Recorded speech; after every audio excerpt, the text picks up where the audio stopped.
너희가 알지 못하느냐라는 제목으로 하나님 말씀 나누겠습니다. 6장 말씀에도 고린도 교회가 갖고 있는 여러 가지 문제들을 이어서 다루고 있습니다. 오늘 6장 말씀 속에서 반복되는 사도 바울의 표현이 있습니다. 그것은 너희가 알지 못하느냐입니다. 이것은 그냥 문자 그대로 아니 모르니에 대한 질문을 하는 것이 아닙니다. 이미 알고 있는 것을 재확인하고 강조하고 있는 표현입니다. 고린도 교인들이 처음부터 받았던 신앙의 가르침과 교훈에 대하여 호소하고 있습니다. 어떤 내용들에 대해 이토록 강조했을까요? 먼저 그들이 교회 안 성도 사이에서 분쟁이 일어난 것을 세상의 법정까지 가지고 가서 송사하는 문제에 대해서 바울은 말합니다. 바울은 그러했던 고린도 성도들의 어리석음을 호되게 책망했습니다. 세상의 법을 무시하라는 말이 아닙니다. 그 문제를 단지 세상의 기준 정도로 해결하려는 것이 아니라 오히려 하나님께 송사를 맡기고 말씀과 신앙의 기준으로 해결해야 합니다.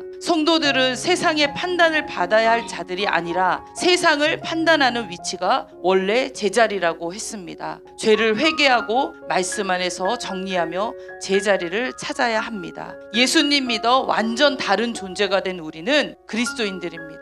그리스도인들은 그리스도인답게 살아야 합니다. 그리스도인답게 살고자 몸부림치며 살아갈 때 이 악한 세상을 밝게 비추는 빛이 되어지고 세상을 정결케 하는 소금과 같은 사명을 감당하며 하나님의 살아계심을 드러나게 될 줄 믿습니다. 바울이 강조했던 또 하나의 주제는 바로 음행에 대한 말씀입니다. 반복적으로 이 고린도 교회의 배경에 대해서 말씀드리지만 음행에 대한 문제가 심각했습니다. 예수님을 이제 믿게 된 성도들이 과거에 당연스레 지었던 죄를 끊어버려야 하는데 세상 사람들과 동일하게 음행하는 죄악을 범하고 있는 것이 교회의 큰 문제였습니다. 우리에게는 분명히 자유가 주어졌어요. 그러나 우리의 자유는 무분별한 자유, 방종과 방임이 결코 아닙니다. 그것은 죄악이지요. 성도의 자유는 그리스도 안에서 새로운 법과 새로운 방식으로 유익을 끼치는 유익한 자유가 되어야 합니다. 우리는 또 몸에 대해서 바르게 이해합니다. 우리의 몸은 그리스도의 지체입니다.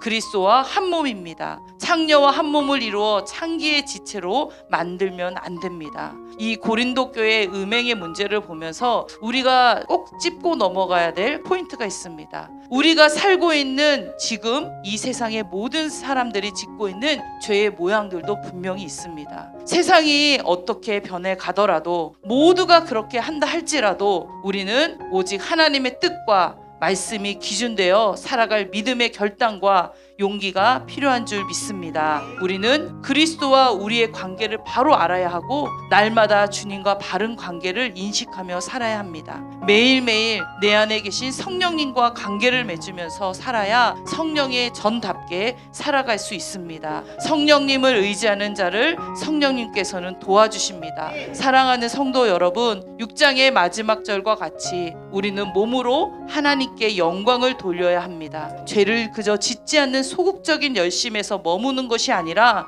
우리의 몸으로 하나님께 영광을 돌리려는 적극적인 자세가 있어야겠습니다. 이 시간 너희가 알지 못하느냐라는 바울의 안타까운 음성을 듣기 원합니다. 믿는 것과 아는 것, 우리의 삶이 하나가 되어서 온전한 사람으로 성장하는, 그래서 하나님께 영광 돌리는 우리 모두가 되기를 간절히 소망합니다.